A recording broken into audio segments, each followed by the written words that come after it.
Hola otra vez, soy Karen Urra Barbosa. Continuando con el tema, en esta oportunidad veremos cómo se realiza el estudio y manejo de las lesiones preinvasoras del cuello uterino. La prevención del cáncer de cuello uterino es un proceso de beneficios y daños, como vimos en la clase anterior.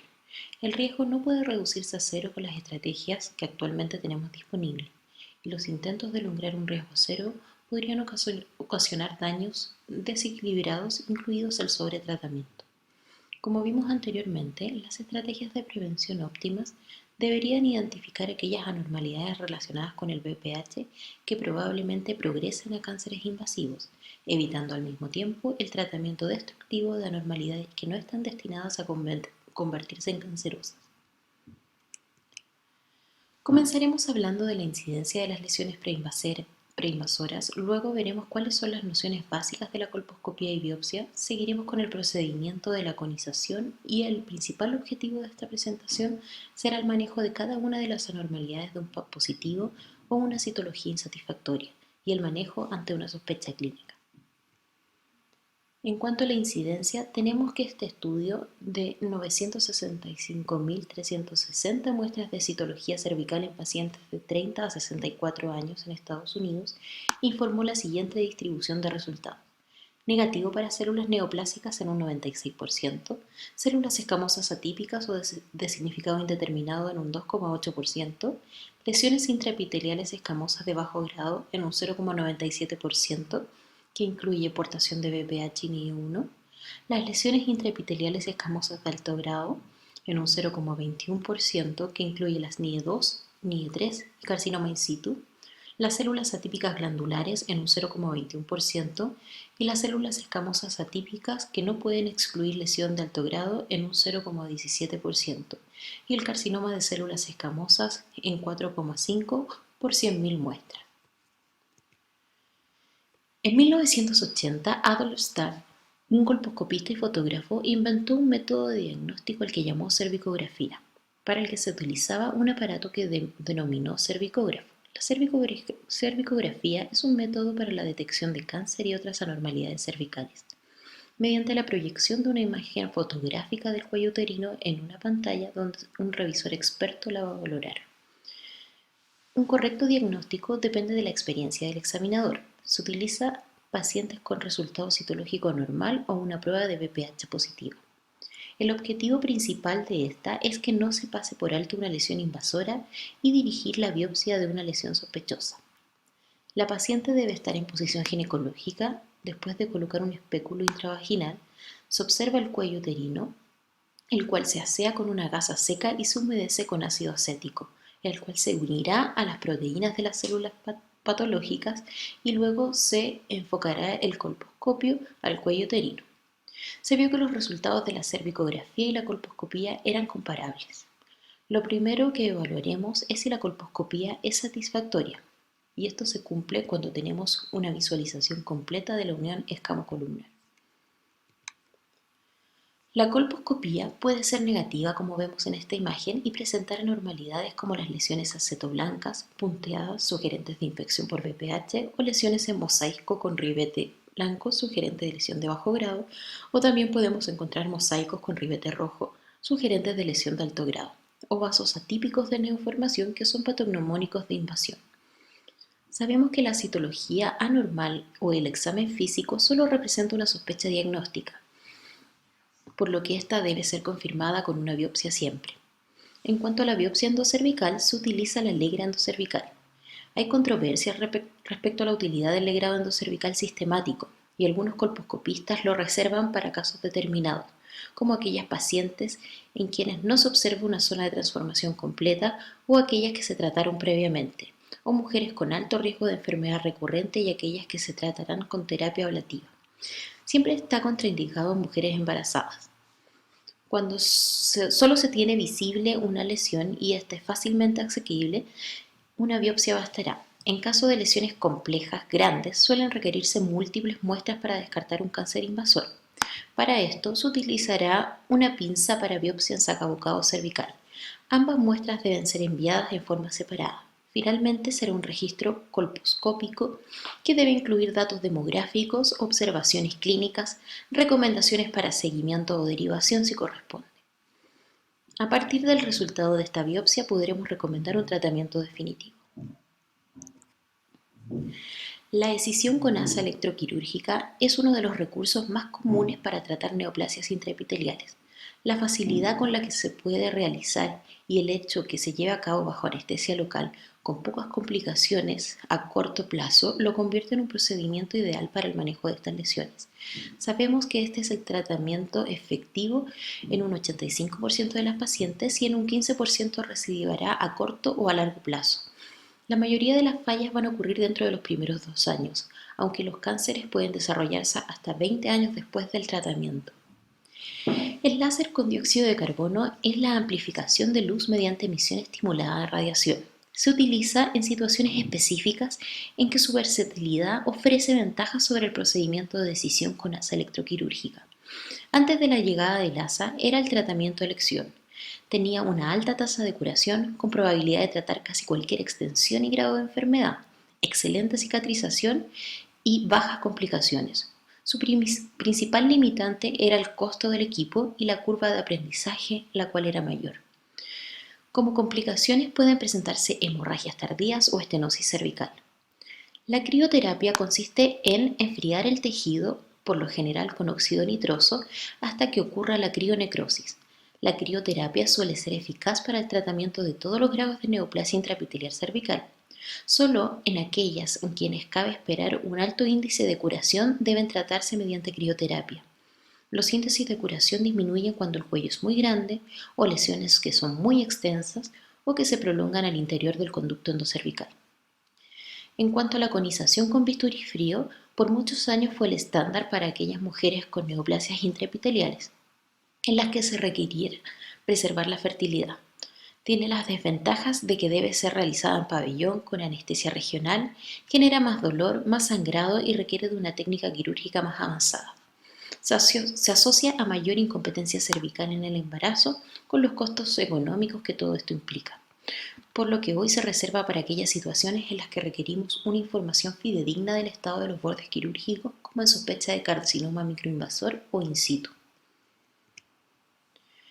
Hoy en día se acepta que no debe llevarse a cabo la conización a menos que exista una sospecha razonable de que la paciente tiene una lesión de alto grado o cualquier sospecha de que tenga un cáncer invasor. La escisión con asa electroquirúrgica permite la extirpación de grandes especímenes con un daño térmico muy pequeño y un riesgo mínimo de hemorragia y otras complicaciones. Es barato, rápido y fácil de aprender. No requiere de anestesista, basta con anestesia local, es un procedimiento ambulatorio y por lo cual ha sustituido a otras terapias por las ventajas que les describí previamente. Tiene un objetivo primario que es el diagnóstico y en segundo lugar como objetivo tiene el tratamiento. Las pacientes deben estar en una posición ginecológica, se introduce un espéculo y tras esto se debe aplicar una solución que diferencie el epitelio. En este caso el más usado será el Lugol, el cual teñirá las células buenas, ya que éstas se unen al glucógeno, por lo que la lesión quedará libre de tintura. Se administra anestesia local en los 4 puntos cardinales y se intentará la resección completa de la lesión con el asa electroquirúrgica para finalmente coagular el lecho y los bordes. Según los criterios de Bethesda, antes el citopatólogo procede a interpretar el frotis. Es necesario establecer que la muestra sea apropiada.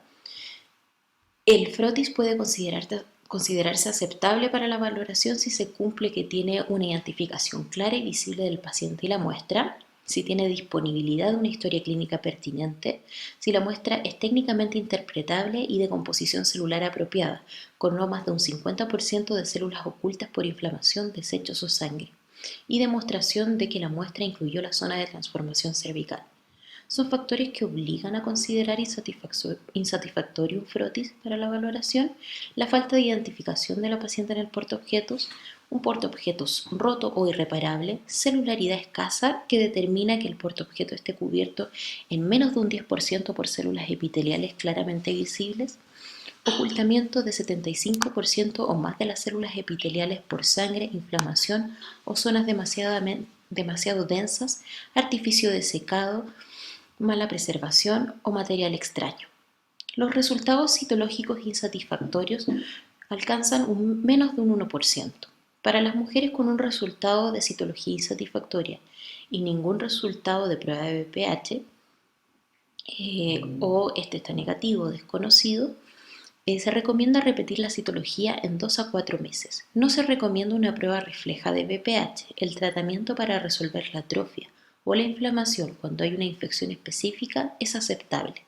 Para las mujeres de 30 años de edad o mayores que se hacen una prueba conjunta y tienen una citología insatisfactoria y una prueba de BPH positiva, la citología repetida en 2 a 4 meses o la colposcopía es aceptable.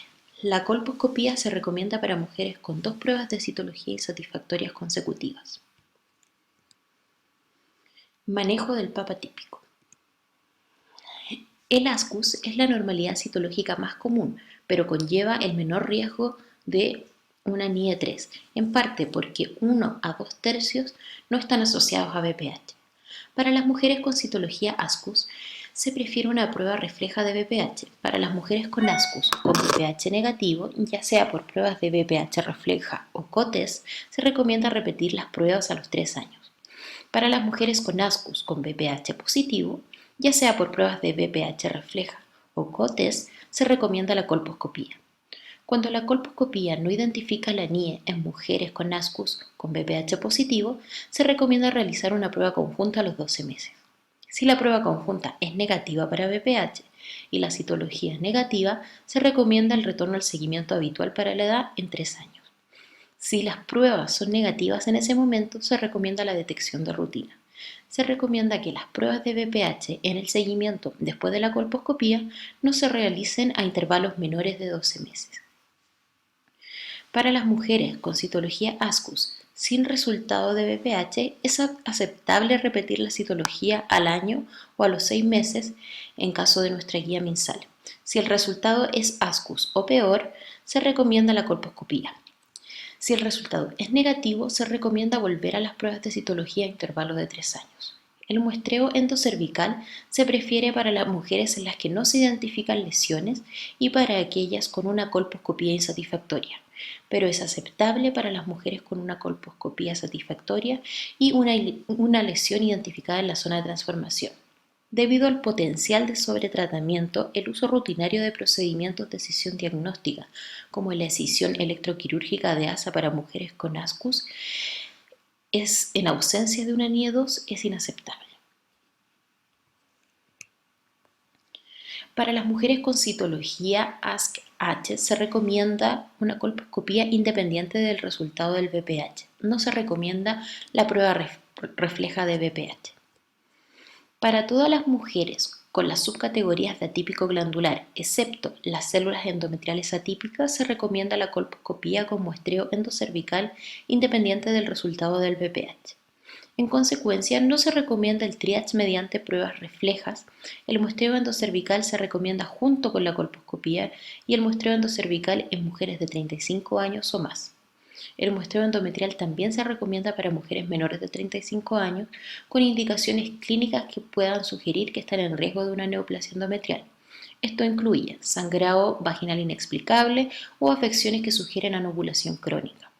Para mujeres con células endometriales atípicas, se prefiere la evaluación inicial limitada al muestreo endometrial y endocervical con colposcopía satisfactoria, ya sea en la evaluación inicial o diferida hasta que se conozcan los resultados del muestreo endometrial y endocervical. Si se difirió la colposcopía y no se identifica una patología endometrial, se recomienda en ese momento la colposcopía. Manejo de las lesiones de bajo grado. Para las mujeres de 30 años de edad o mayores con pruebas positivas para BPH, pero negativas para la citología, es aceptable repetir el cotest al año.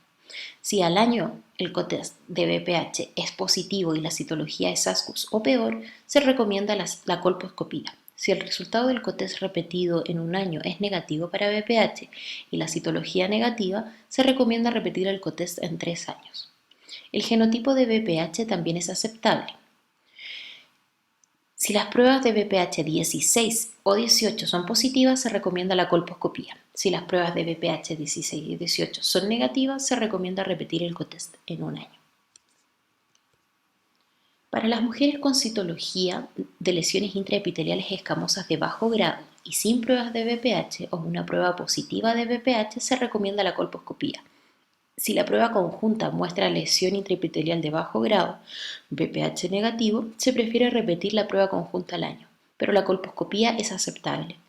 Si se elige repetir la prueba conjunta al año y si la citología es ASCUS o peor, o la prueba de BPH es positiva, se recomienda la colposcopía.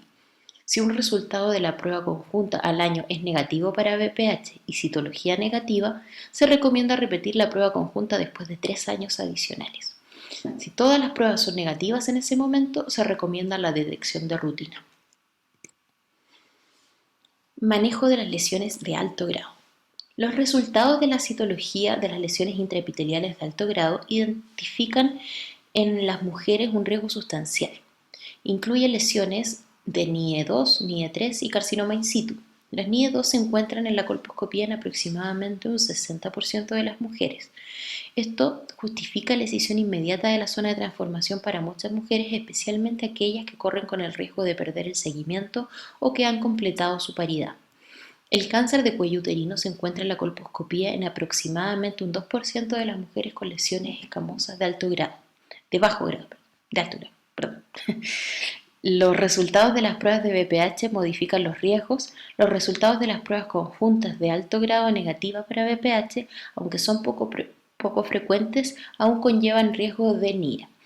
A 3 años es de un 29%, mientras que un 7% desarrollará cáncer. Esto impide el triage reflejo con BPH para lesiones escamosas de alto grado.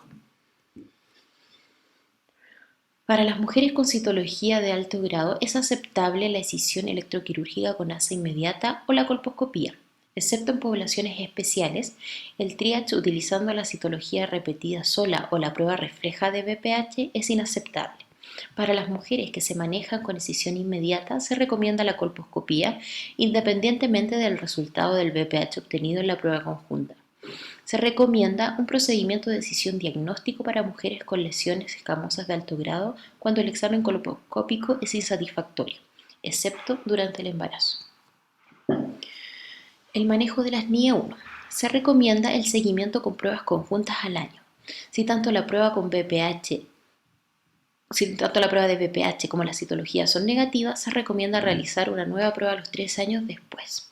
Con citología si la edad es menor a 30 años y con COTES si la paciente tiene 30 años o más. Si todas las pruebas son negativas, se recomienda volver a la detección de rutina. Si alguna prueba es anormal, se recomienda la colposcopía. Si la NIE1 persiste al menos 2 años, se acepta el seguimiento continuo o el tratamiento. Si se selecciona el tratamiento y el examen colposcópico es satisfactorio, es aceptable la escisión o la ablación. Se recomienda un procedimiento de decisión de diagnóstico si el examen colposcópico es insatisfactorio. El muestreo endocervical contiene NIE2 o NIE3 o el paciente ha sido tratado previamente. La modalidad de tratamiento debe determinarse por el criterio médico y debe guiarse por la experiencia, los recursos y el valor clínico para el paciente específico. Cuando la NIE2 no se identifica histológicamente, se recomienda un procedimiento de decisión de diagnóstico u observación con COTES a los 12 y 24 meses, siempre que en este último caso el examen colposcópico sea satisfactorio y el muestreo endocervical sea negativo. Si se elige la observación con COTES o ambos COTES son negativos, se recomienda volver a hacer la prueba en 3 años. Si alguna prueba es anormal, se recomienda repetir la colposcopía. Y en mujeres con resultados citológicos repetidos de lesiones de alto grado, la visita al año o a los 2 años. Según el MinSal se recomienda la observación y seguimiento citocolposcópica cada 6 meses por 2 años en estos pacientes. Para mujeres con diagnóstico histológico de NIE2 o NIE3, una colposcopía satisfactoria, tanto la escisión como la ablación son modalidades de tratamiento aceptable, excepto en mujeres embarazadas y jóvenes. Se recomienda un procedimiento de decisión de diagnóstico para mujeres con NIE2 o NIE3 recurrentes. La ablación es inaceptable y se recomienda un procedimiento de decisión diagnóstico para mujeres con diagnóstico histológico de NIE2, NIE3 o NIE2 y NIE3. Una colposcopía insatisfactoria o un muestreo endocervical que muestre NIE2 o NIE3, la observación de NIE2 o NIE3 Con citología secuencial y colposcopía es inaceptable, excepto en mujeres que estén embarazadas y mujeres jóvenes. La histerectomía es inaceptable como terapia de primera línea para las NIE 2 o 3. Según la guía mensal, en mujeres mayores de 25 años se recomienda el tratamiento excisional a toda paciente con NIE 2 o 3 y en mujeres menores de 25 años con NIE 2 se sugiere observación y seguimiento citocolposcópica cada 6 meses. Y en las NIE 3 se recomienda tratar con procedimientos excisionales. El seguimiento recomendado por el MinSal en estas pacientes que ya han sido tratadas es con PAP y colposcopía cada 6 meses por 3 veces y al realizar la genotipificación viral 16 y 18 a los 12 meses. Para regresar al consultorio público o privado, la paciente debe tener 3 PAPs anuales negativos antes de espaciar sus controles. El manejo del carcinoma in situ. La histerectomía se prefiere para las mujeres que han completado su paternidad y tienen un diagnóstico histológico de carcinoma in situ en el que una muestra de un procedimiento de decisión diagnóstico, el manejo conservador es aceptable si se desea fertilidad futura. Si se planifica un manejo conservador y los márgenes de la muestra están involucrados o si el muestreo endocervical obtenido en el momento de la excisión contiene NIE o carcinoma in situ, se prefiere la reexcisión para aumentar la probabilidad de decisión completa. La reevaluación a los 6 meses usando combinación de cotest y colposcopía con muestreo endocervical es aceptable en esta circunstancia. Se recomienda seguimiento a largo plazo para mujeres que no se someten a histerectomía. En algunos casos tendremos que no concuerdan los resultados del PAP con la colposcopía y o la biopsia. En estos casos, en general, se manejará con aquellas pruebas que mostró los peores resultados. Esta es una tabla que ejemplifica algunos casos. Por ejemplo, en caso de tener un PAP con una NIE 1, una colposcopía indicativa de una lesión de bajo grado y una biopsia que informa una NIE 1, el manejo será seguimiento. En este caso, todo concuerda. Pero también podemos tener una NIE 1 al PAP, una colposcopía con una lesión de bajo grado y una biopsia que muestre una NIE 2. En este caso, el manejo se guiará por la biopsia y se realizará un cono. En el caso de un PAP con una NIE 2, una colposcopía con una lesión de alto grado y una biopsia con una NIE 1, tendremos el diagnóstico de una disociación colpocitohistológica de alto grado y en este caso el manejo será con cono. En caso de tener una NIE 1 en el PAP, una lesión de bajo grado en la colposcopía y una biopsia negativa, tendremos una disociación citocolpohistológica de bajo grado y en este caso el manejo será seguimiento.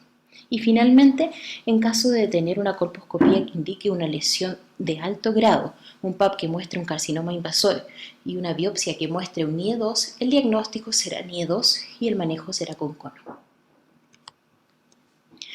Finalmente, a modo de conclusión, el manejo de las lesiones preinvasoras del cuello uterino son claves para la prevención secundaria.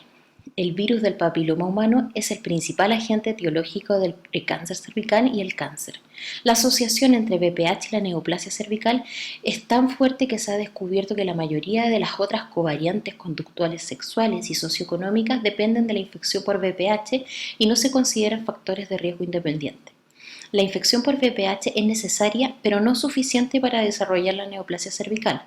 Los dos factores principales de asociación con el desarrollo de una neoplasia intraepitelial de alto grado y cáncer cervical son los subtipos de VPH y la infección persistente.